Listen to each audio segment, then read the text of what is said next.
Buenas.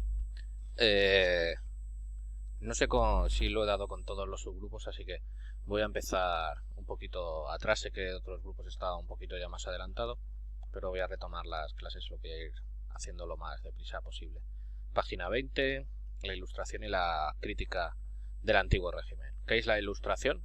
Bueno, ahí es un movimiento intelectual que se crea en la Francia del siglo XVIII y de ahí se va a expandir por prácticamente toda Europa y va a cruzar incluso el Atlántico. Y es un movimiento, por ejemplo, que inspirará las revoluciones y las independencias de las distintas colonias americanas. Primero las inglesas y luego las españolas y portuguesas. Y es un movimiento que luego veremos, según sus principios, va a cuestionar todo lo que hemos estudiado anteriormente, que son los principios básicos del antiguo régimen, de esa monarquía absoluta, de esa sociedad estamental, de esos gremios, etc. ¿Cuáles son las bases ideológicas de la Ilustración? Esos 4 puntitos que tenéis ahí, que como he dicho en algunas clases, la verdad es que me gusta mucho preguntarlo, ¿vale? Eso no quiere decir que lo pregunte este año, pero lo he preguntado casi siempre.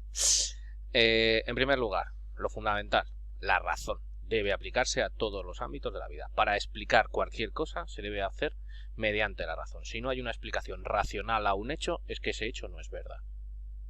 Es tan simple como es, ¿vale? Aplicar la razón para explicar toda la realidad.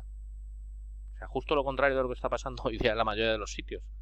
Televisiones, radios, etcétera, que la gente empieza a decir chorradas sin base y en cuanto le dices, vale, ¿y en qué te basas? ¿No saben en qué contestarte? Pues eso, los ilustrados serían los primeros que irían en contra de las fake news. Todo aquello que no tenga una explicación racional. Pues ayer estuve viendo un programa que decía un señor que es director o rector de una universidad, la UCAM de Murcia, diciendo que el zumo o la vitamina C cura el coronavirus. A ver, científicamente está demostrado. No, es su opinión, lo ha leído en YouTube. Pues eso para los ilustrados sería una tontería, porque no hay explicación racional para decir que con la vitamina C se cura el coronavirus, ¿vale? Como hay que explicar todo mediante la razón, y aquello que no tenga explicación racional va a ser criticado por los ilustrados. Y ahí tenéis. Pues hay un montón de cosas básicas del antiguo régimen que no tienen explicación racional. Por ejemplo, los privilegios de la nobleza o el clero. ¿Por qué ese grupo de señores, que además son los más ricos de la sociedad, no tienen que pagar impuestos? ¿O tienen derecho a ocupar solo ellos los cargos públicos, etcétera? ¿Por qué? ¿Qué explicación racional hay para ello? No la hay. Así que va a ser criticado. ¿Por qué los gremios son los únicos que pueden vender, que pueden fabricar determinados artículos en determinados lugares? ¿Por qué? ¿Quién les ha dado ese derecho por encima de otras personas que pueden intentar hacer lo mismo? El absolutismo. Esto de que el rey es elegido por la gracia de Dios, es que venga Dios y nos lo diga. Porque claro, cualquiera puede entonces decir, a mí es que Dios me ha elegido a mí. Cualquiera, no solo el rey, cualquiera podría decir, espera, que el rey que Dios me ha elegido a mí esta vez en vez de a ti. Entonces, como no hay una base racional para explicar que haya un señor que sea todopoderoso en un país, pues también se van a criticar esas circunstancias, ¿vale? En segundo lugar, la Ilustración es un movimiento antropocentrista que va a poner al hombre en el centro de todos sus estudios, en vez de a Dios, al hombre. Se considera por parte de los ilustrados que el ser humano, por el hecho de ser humano y de nacer, tiene una cosa que se llaman derechos naturales, que son inherentes a la persona humana, es decir, que van pegados a él. Yo nazco con una serie de derechos, que no hay nadie, por muy todopoderoso y muy elegido de Dios que diga que es, que me los pueda quitar. Mi derecho a la libertad, mi derecho a la vida, mi derecho a la propiedad, etcétera. Eso es lo que se llaman derechos naturales. Es decir, por el hecho de nacer tenemos una serie de derechos que nadie nos puede conculcar. O como pone en el vídeo, nadie nos puede suprimir de forma arbitraria. Es decir, por decisión, cuando dicen arbitrario es que sin explicación racional. Es porque sí, porque lo digo yo. Ya está. Luego, en tercer lugar, para los ilustrados, el fin último del ser humano, es decir, para lo que hemos venido a la vida, es para ser felices. Lo que queremos todos en nuestra vida es ser felices. y todo lo que hacemos a lo largo de la vida son medios para conseguir ese fin último, que es la felicidad. ¿Y cuál es para los ilustrados el medio más importante o más rápido para conseguir esa felicidad? El conocimiento. Si tú tienes conocimientos, si tú tienes estudios, eres más crítico con la sociedad, estás más abierto, menos manipulable por la gente, etcétera, pues serás más feliz. Con más cultura, más felicidad, ¿vale? Entiendes mejor las cosas. Y entonces, como ellos quieren que todo el mundo sea feliz, siempre va a haber planes en los países donde los ilustrados tengan influencias para implantar planes de estudio, fomento de la educación entre todo el pueblo, porque cuanto más conocimiento te da todo el pueblo, más fácil es que lleguen a ser felices. Y dentro de la educación, los ilustrados van a apostar por las materias que ellos llaman ciencias experimentales o ciencias prácticas, ¿vale? Pues ahí está la matemática, está la física, está la química. Y por último, ese que yo creo que deberíamos cambiar, lo de la tolerancia debe ser la base de la convivencia. Yo cambiaría tolerancia por respeto. El respeto es la base de la convivencia. Porque la palabra tolerancia pone a un grupo por encima del otro. O sea, yo, por ejemplo, español de toda la vida, viene una persona sudamericana y yo le tolero. No, hombre, la convivencia no es que yo le tolere. No me gusta, pero bueno, venga, te dejo. Te tolero. No. La base de la convivencia es el respeto. Tú vienes de otro país, me parece muy bien, mientras todos cumplamos las leyes del país, la Constitución, el Código Penal, etcétera, que cada uno coma lo que quiera, que cada uno baile lo que le dé la gana, y si encima lo hacemos juntos, muchísimo mejor, ¿vale? Esa es la base de la convivencia. No la tolerancia, sino el respeto. Estos 4 principios, estas ideas básicas de la ilustración, se van a expandir, os he dicho, por Europa y por América. ¿Cómo? ¿Cómo se expanden? Pues una de las formas en las que se expanden es por medio de una revista científica. Esa revista científica es la Enciclopedia, liderada por D'Alembert y Diderot, ¿vale?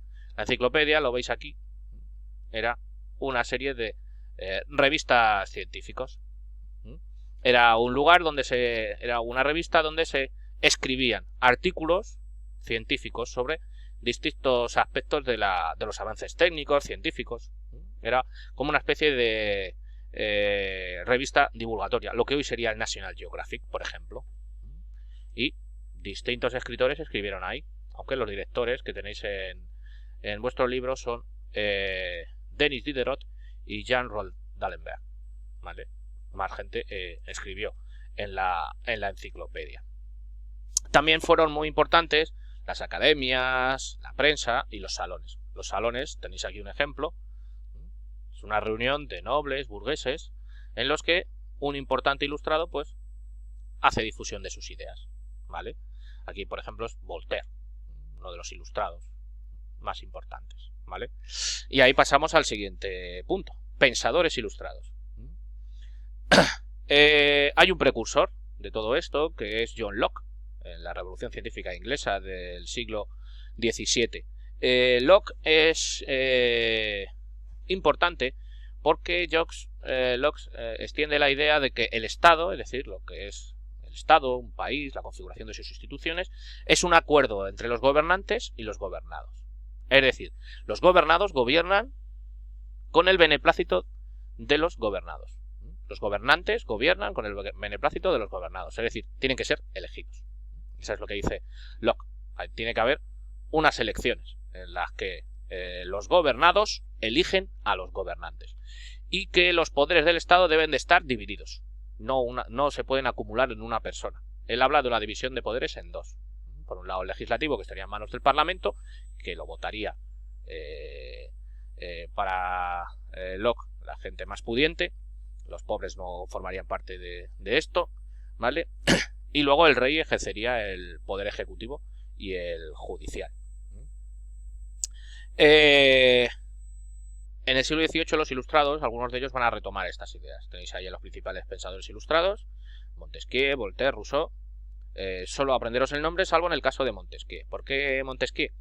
Montesquieu dentro de los ilustrados es importante porque este desarrolla un poquito más las ideas de Locke, y en su libro El espíritu de las leyes habla de que el Estado no debe de estar divididos sus poderes en dos, sino en tres, totalmente separados, y que no deben cruzarse, vamos a decir, que una misma institución o persona no pueda estar en los dos poderes, ejecutivo, legislativo, judicial, totalmente separados. Su obra va a tener una representación, vamos a decir, real. Él lo habla en teoría, pues en la práctica la Constitución de los Estados Unidos es la que lleva más a la práctica las ideas de Montesquieu en el espíritu de las leyes. Las demás constituciones, como la actual española, también habla de división de poderes en tres, pero hay bastante mezcla entre diversos poderes. Por ejemplo, el Ejecutivo puede presentar leyes aquí en España, o el Legislativo elige a los jueces, etcétera, con lo que hay bastante mezcolanza y no se cumple estrictamente lo que dijo Montesquieu en su obra.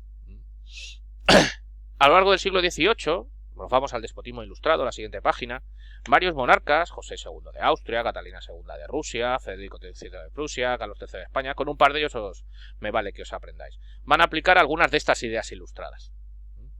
La mezcla entre monarquía absoluta y aplicación de alguna de las ideas ilustradas se le llama despotismo ilustrado o absolutismo ilustrado.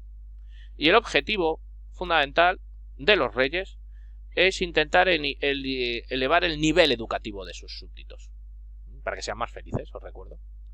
¿Vale? En segundo lugar, racionalizar la administración, es decir, simplificar cosas, que se haga la administración más operativa. Aquí en la monarquía hispánica hasta el siglo XVII, los distintos ámbitos de la administración, lo que hoy día serían ministerios, se llamaban consejos y estaban formados entre 5 y 8 personas. Pues cuando llegan los Borbones en el siglo XVIII, nombran a lo que se llama secretario de despacho, es decir, un señor. Un señor sustituye a 5 u 8, con lo que las decisiones son muchísimo más rápidas. En muchos países, como en Francia o en España, que venían de ser la suma de distintos países, España os recuerdo que era Castilla, era Aragón, era Valencia, era Cataluña, era Mallorca, pero luego los decretos de Nueva Planta unifican legalmente todo ese territorio. Desaparecen las leyes de la Corona de Aragón y se les impone a todos las de Castilla. Eso lo veremos más adelante con decretos de Nueva Planta. Pues eso es racionalizar la administración, llevar la razón a la administración, que todo se haga de forma racional, ordenada, pensada. Y luego potenciar el desarrollo económico de los territorios que gobiernas, hacerlos más ricos. ¿Aplicando el qué? La tecnología, aplicando la razón a las distintas formas de producir, agricultura, ganadería, industria, aplicar los avances científicos, ¿vale? Eso, desarrollo económico de los territorios que gobiernan. Eso sí, sin perder su poder, es decir, sin que nadie critique el absolutismo. Para ello se van a tomar diversas medidas para conseguir esos tres objetivos. Primero, se fundan instituciones educativas. Para esto, fomentar esto de la educación, se crean más universidades y se crean una cosa nueva que son las academias. Las academias aquí en España, por ejemplo, la Real Academia de la Lengua, la Real Academia de la Historia.